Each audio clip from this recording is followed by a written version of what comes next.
Hello friends, welcome back to the learning point classes. Daily dose के इस series में हम लोग बुद्धिज़्म के क्वेश्चंस करेंगे। And sorry for the delay, किसी पर्सनल इशू की वजह से हम वीडियो नहीं अपलोड कर पा रहे थे। आज से कोशिश करेंगे कि हर दिन वीडियोस अपलोड हों। और ये सीरीज़ बहुत ही इम्पॉर्टेंट है UPSC as well as for all other state exams. तो इन सारे क्वेश्चंस को अच्छे से करें और बिल्कुल रिवाइज़ करते रहें। तो शुरू करते हैं आज का session. Question number 66, which of the following Buddhist text contain the rule of monastic life. इनमें से कौन सा बुद्धिस्ट टेक्स्ट है जो एक मोनेस्टिक लाइफ के जो रूल्स होते हैं उसमें डिफाइन किए गए हैं। दीघा निकाय, विनय पीटिका, अभिधम पीटिका, विभाषा शास्त्र। क्या होगा इसका answer? B, Vinaya Pitaka. Next question देखते हैं। Which of the following Buddhist literature contain the Buddha sermons on the matter of ethics and doctrine. किस बुद्धिस्ट लिटरेचर में बुद्धा के वो सेरेमन्स हैं जो कि एथिक्स और डॉक्ट्रिन की बात करती हैं? इसका आंसर क्या होगा? डी, यानी कि सुत्त पिटिका।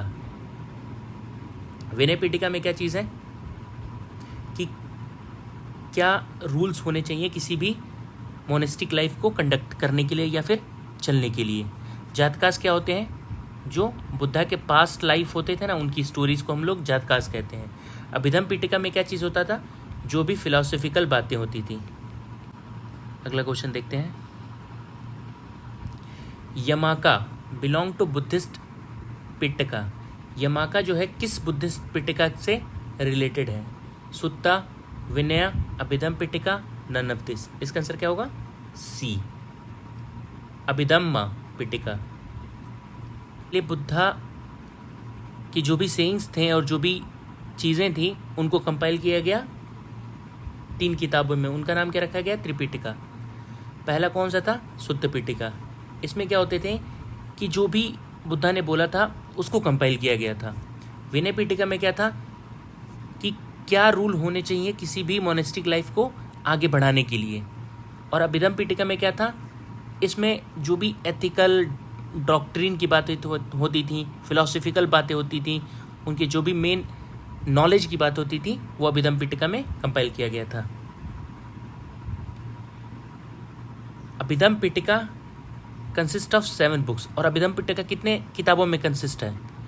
7 किताबों में। Yamaka, Patthana, Kathavatthu, Puggalapannatti, Dhatukatha, Vibhanga and Dhammasangani. Next question देखते हैं। In ancient Indian Buddhist monasteries a ceremony called Pavarana used to be held. It was. Ancient type पे जो भी बुद्धिस्ट मोनेस्ट्रीज होते थे वहाँ पे एक सेरेमनी होता था पवराना। वो किस लिए होता था? इसका आंसर क्या होगा? बी, पवराना क्या होता था कि एक तरह से एक कन्फेशन होता था मॉन्क्स का कि उन्होंने क्या क्या गलतियां की हैं जब वो प्रीच नहीं कर रहे थे। जनरली क्या होता था कि जब भी रेनी सीज़न होता था तो वो मोनेस्ट्रीज में रुक जाते थे, वो बाहर नहीं जाया करते थे। उस टाइम पे उनसे जो भी गलतियां हुई होती थी तो उनका वो कन्फेशन करते थे और इसी सेरेमनी को कहते थे पवराना। नेक्स्ट क्वेश्चन देखते हैं। Ashoka Rama monastery was situated in. Ashoka Rama monastery कहाँ पे सिचुएटेड है? पाटलिपुत्रा में। किसने बनाया था? अशोका रूलर ने। नेक्स्ट क्वेश्चन देखते हैं। Where is the highest in the world Vishwa Shanti stupa located in Bihar. जो दुनिया का सबसे हाईएस्ट स्तूपा है, विश्व शांति स्तूपा, वो बिहार में कहाँ पे लोकेटेड है? वैशाली, नालंदा, राजगीर, पटना। इसका आंसर क्या होगा? सी, यानी कि Rajgir. The Vishwa Shanti Stupa or the World Peace Pagoda, highest 400 meter, situated on hill of Rajgir in Bihar, is the highest Vishwa Shanti Stupa in the world. ठीक है, ये कहाँ पे है? राजगीर में है। और वो वर्ल्ड पीस पगोडा भी इसको कहते हैं। 400 मीटर इसकी हाइट है। नेक्स्ट क्वेश्चन देखते हैं। The giant Buddha statue of 80 feet at Bodh Gaya was constructed by. जो एक जायंट मतलब बहुत बड़ा बुद्धा का स्टैचू है तकरीबन 80 फीट का बोध गया में, उसको किसने बनाया था? जापानीज ने बनाया था। इसलिए इसका आंसर क्या होगा? ए। ये किस मुद्रा में है? ध्यान मुद्रा में। और वो कहाँ पे है बैठे हुए? लोटस में, ओपन एयर में बिल्कुल। किससे बना हुआ? सैंडस्टोन ब्लॉक और रेड ग्रेनाइट से। This statue was built by the people of Daijokyo sect of Japan. ठीक है, कौन से सेक्ट ने बनाया था? Daijokyo sect. इसे याद कर लें, बहुत ही इंपॉर्टेंट है। हो सकता है ये पूछ सकते हैं कि दाइजोक्यो सेक्ट किस रिलीजन से रिलेटेड है, तो इसका आंसर क्या होगा? बुद्धिज्म। और कहाँ पे है? जापान में। अगला क्वेश्चन देखते हैं। Where the word stupa has been use for the first time. पहली बार वर्ड स्तूपा कहाँ पे यूज किया गया है? ऋग्वेदा, जातका कथा, अर्थशास्त्र, अष्टधाई, नन ऑफ दिस। इसका आंसर क्या होगा? ए, Rigveda. The word stupa has been used for the first time in the Rigveda. In Rigveda text, stupa means tree stem. ठीक है, पहली बार कहाँ यूज किया गया है? ऋग्वेदा में। और स्तूपा का मतलब क्या होता है? Tree stem. अगला क्वेश्चन देखते हैं। The stupa site which is not connected with any incidents of Lord Buddha life is. वो स्तूपा साइट जो कि बुद्धिज्म के लाइफ से कोई इंसिडेंट्स नहीं जुड़ा हुआ है, वो कौन सा है? सारनाथ, यहाँ पे तो इन्होंने पहला प्रीचिंग दिया था। सांची, ये यहाँ पे कोई भी इवेंट नहीं हुआ, तो इसका आंसर क्या होगा? बी। बोध गया में क्या हुआ था? कुशीनारा में उनकी डेथ हुई थी। बोध गया में उनका इनलाइटमेंट हुआ। और कुशीनारा में क्या चीज़? डेथ।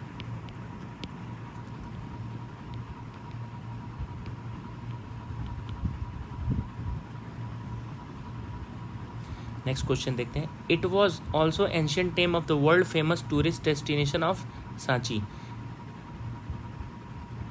इनमें से कौन सा एक नाम है जो कि फेमस टूरिस्ट डेस्टिनेशन है सांची का? काकनाम, वेत्रावती, बेसनगरी, दशपुरा। इसका आंसर क्या होगा? ए, काकनाम। कहाँ पे लोकेटेड है? सांची डिस्ट्रिक्ट में, रायसन, जो सांची में, जो कि एक रायसन डिस्ट्रिक्ट है एमपी का। ठीक है, एंशियंट टाइम में सांची को क्या क्या नाम से जाना जाता था? काकनाम, काकनाया, काकना दबोता, बोता सरी, पर्वता। क्वेश्चन देखते हैं। Which is the correct chronological order of the following stupa? Bharhut, Sanchi, Amravati. इसमें हमें ये बताना है कि कौन से क्रोनोलॉजिकली अरेंज्ड है, मतलब कौन सबसे पहले बना, फिर धीरे धीरे कौन बनता गया उसके बाद। इसका आंसर क्या होगा? None of this. Bharhut and Sanchi stupa were constructed during the reign of Maurya emperor Ashoka. ठीक है, जो भारूत और सांची का स्तूपा है वो अशोका के टाइम पे बनाया गया था। Some historical source also consider that Dhamek stupa was build during the reign of Ashoka. कुछ लोग ये भी कहते हैं कि जो धामेक स्तूपा है वो अशोका के टाइम पे बना है। Amravati stupa was build during the period of Satavahana. और अमरावती स्तूपा कब बना था? सतवाहना के टाइम पे। It is not possible to decide chronological order of construction of Bharhut, Sanchi and Dhamek. लेकिन ये हमें नहीं पता है कि भारूत पहले बना कि सांची की धामेक, इसलिए इसका क्रोनोलॉजी हम लोग नहीं बता सकते हैं। नेक्स्ट क्वेश्चन देखते हैं। World is unsustainable and transient is related to which of the following. ये जो दुनिया है वो अनसस्टेनेबल है, यानी कि सस्टेन नहीं कर सकती है, और ट्रांजिएंट है, यानी कि ये चेंज होते रहती है। ये फिलॉसफी किस रिलीजन से रिलेटेड है? Buddhism, Jainism, Gita, Vedanta. इसका आंसर क्या होगा? A, Buddhism. Impermanence also called as Anitya, ठीक है, is one of the essential doctrine and the part of 3 marks of existence in Buddhism. Buddhism की एक डॉक्ट्रीन है जिसमें वो ये कहते हैं कि जो ये वर्ल्ड है इम्परमानेंस है, कि मतलब ये परमानेंट नहीं है, अनित्या जिसको कहते हैं। The doctrine assert that all of the condition existence without exception is transient, evanescent and inconstant. All temporal thing, whether material or mental, all compound object in continuous change of condition subject to decline and destruction. ठीक है, मतलब ये कहना चाहते हैं कि दुनिया में कोई भी चीज़ परमानेंट नहीं है, और इसी डॉक्ट्रिन को अनित्य डॉक्ट्रिन भी कहते हैं। सब कुछ धीरे धीरे बदल रहा है और कंटिन्यूअस चेंज होते रहेगा। Who advocated neo Buddhism? Neo Buddhism किसने एडवोकेट किया? राधा कृष्णन, टैगोर, अंबेडकर, विवेकानंद। इसका आंसर क्या होगा? BR Ambedkar, C।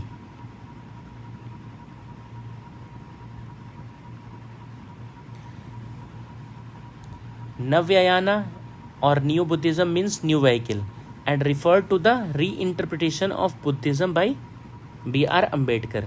New Buddhism का मतलब क्या चीज़ है कि फिर से इंटरप्रिटेशन किसने शुरू किया था बुद्धिज्म को लेकर के? BR अंबेडकर ने। मतलब जो न्यू बुद्धिज्म था उसने रिजेक्ट किया था ये सारे परसेप्शन को, जैसे कि मॉन्क बनना है, मोनेस्टिसिज्म में रहना है, कर्मा के ऊपर बिलीव करना है, रीबर्थ आफ्टर लाइफ, इन सब चीज़ को उसने रिजेक्ट किया था। नेक्स्ट क्वेश्चन देखते हैं। Who among the following is known as light of Asia? इनमें से किसको लाइट ऑफ एशिया के नाम से भी जाना जाता है? इसका आंसर क्या होगा? ए, गौतम बुद्धा, ए। ये एक तरह से सेज थे जिनके ऊपर जिनके टीचिंग की वजह से बुद्धिज्म का जन्म हुआ। Buddha is also prominently known as light of Asia, और इनको क्या कहा जाता है प्रोमिनेंटली? लाइट ऑफ एशिया या light beam. Edwin Arnold wrote a book the light of Asia based on life of Buddha. किसने लिखी किताब? Elvin Arnold. नेक्स्ट क्वेश्चन देखते हैं। Who amongst the following is known as light of Asia? Repeated question, इसका answer क्या होगा? Lord Buddha, B. Next question देखते हैं। With reference to the cultural history of India which one of the following is correct description of term paramita? इसमें से कौन सा definition सही है परिमितास के लिए? ठीक है, perfection whose attainment led to the Bodhicitta path, यही इसका आंसर है, सी। यानी कि ये क्या होता है कि ये एक तरह से वो परफेक्शन होता है जिससे हम बोधिसित्ता वाले पाथ को अटेन करते हैं। यानी कि बिल्कुल परफेक्टली हम बोधिसित्ता को, जो डॉक्ट्रिन है या फिर जो फिलॉसफी है, उसको हम बोधिसित्ता को हम एक्सेप्ट करें। नेक्स्ट क्वेश्चन देखते हैं। Sir Edwin Arnold book light of Asia is based on, किसके ऊपर बेस्ड है ये? दिव्य वंदना, ललित विस्तार, सुत्ता पिटिका, अभिधम पिटिका। आंसर क्या होगा? बी, यानी कि ललित विस्तार। लाइट ऑफ एशिया किताब किसने लिखा था? सर एडविन आर्नोल्ड ने। और ये किस पे बेस्ड है? बुद्धा के ऊपर। और इसका कंटेंट किसके ऊपर बेस्ड है? ललित विस्तार के ऊपर। ठीक है, नेक्स्ट क्वेश्चन देखते हैं। What is the fundamental difference between Hinayana और and Mahayana sect of Buddhism? Hinayana और महायाना जो सेक्ट है बुद्धिज्म में, उसमें क्या डिफरेंसेस हैं? बिलीव इन नॉन वायलेंस, नहीं। कास्ट फ्री सोसाइटी, नहीं। Worship of god and goddess, D देखते हैं। वर्शिप ऑफ स्तूपा, इसका आंसर क्या होगा? C, worship of god and goddess. देखो, जो हीनयाना होते थे उनको लेसर व्हीकल कहते थे, और ये लॉर्ड जो बुद्धा थे उनको एज अ पर्सन देखते थे, भगवान के रूप में नहीं देखते थे। लेकिन जो महायाना सेक्ट था, लार्जर व्हीकल, ये बुद्धा को एज अ गॉड ट्रीट करते थे और उनकी इमेज की भी पूजा करते थे। नेक्स्ट क्वेश्चन देखते हैं। Gautam Buddha was elevated to position of god during the period of, किसके पीरियड के टाइम पे गौतम बुद्धा को भगवान का दर्जा दिया गया था? अशोका, कनिष्का, चंद्रगुप्त विक्रमादित्य, हर्षा। इसका आंसर क्या होगा? बी, कनिष्का। क्यों? क्योंकि कनिष्का के टाइम पे ही दो सेक्ट बने थे जिसका नाम था हीनयाना और महायाना। फोर्थ बुद्धिस्ट काउंसिल था। ठीक है, उस समय कहाँ पे हुआ था ये? कश्मीर में। और कौन किंग था उस टाइम पे? कनिष्का। नेक्स्ट क्वेश्चन देखते हैं। The first human statue worshipped in India war those of, जो पहला स्टैचू था इंडिया में ह्यूमन स्टैचू, वो किसकी पूजा की जाती थी? ब्रह्मा की, विष्णु की, बुद्धा की, शिवा की। इसका आंसर क्या होगा? सी, यानी कि Buddha.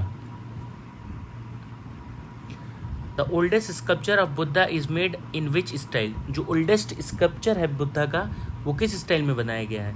Gandhara style, Mathura style, Mauryan style, Gupta style. इसका क्या होगा आंसर? ई यानी कि नन ऑफ दिस। देखिए कुछ स्कॉलर्स हैं जो ये कहते हैं कि मथुरा स्टाइल जो था वो सबसे पहले बनाया गया था। किसके हिसाब से? वीएस अग्रवाल। लेकिन वहीं पे हुएन है, उन्होंने ये बोला कि जो गांधारा स्टाइल है वो पहला स्टैचू था बुद्धा का। इसलिए इसका आंसर क्या होगा? नन ऑफ दिस और more than one of the above. Next question देखते हैं। Which of the following led the foundation of idol worship in the country? किस रिलीजन ने आइडल वर्शिप की शुरुआत कंट्री में कर दी थी? इसका आंसर क्या होगा? B, Buddhism. नेक्स्ट क्वेश्चन देखते हैं। Name the mudra which is represented by Gandhara Buddha image of Sarnath first sermon? किस मुद्रा में बुद्धा हैं वो बैठे हैं जहाँ पे वो सारनाथ में पहला सेरेमन दे रहे हैं? अभया मुद्रा, ध्यान मुद्रा, धर्मचक्र मुद्रा, भूमि स्पर्शा मुद्रा। इसका आंसर क्या होगा? सी, धर्मचक्र परिवर्तना। नेक्स्ट क्वेश्चन देखते हैं। The standing statue of Buddha was build in which period? जो गौतम बुद्धा का स्टैंडिंग स्टैचू है वो किसके पीरियड के टाइम पे बना था? Gupta period, Kushan period, Mauryan period, गुप्तोत्तर पीरियड। इसका आंसर क्या होगा? B, Kushan period. Gandhara art का कहाँ से फ्लरिशिंग शुरू हुआ? किसके डायनेस्टी से? कुषाण रूलर जब थे तब से। और किंग कौन था उस टाइम पे? कनिष्का। बहुत ही इंटरेस्टेड थे आर्ट और आर्ट की आर्किटेक्चर में, और इसी टाइम पे क्या आया? गांधारा स्कूल का फ्लरिशिंग शुरू हो गया। नेक्स्ट क्वेश्चन देखते हैं। Lord Buddha image is sometime shown with hand gesture, Bhumi Sparsha mudra. It symbolize.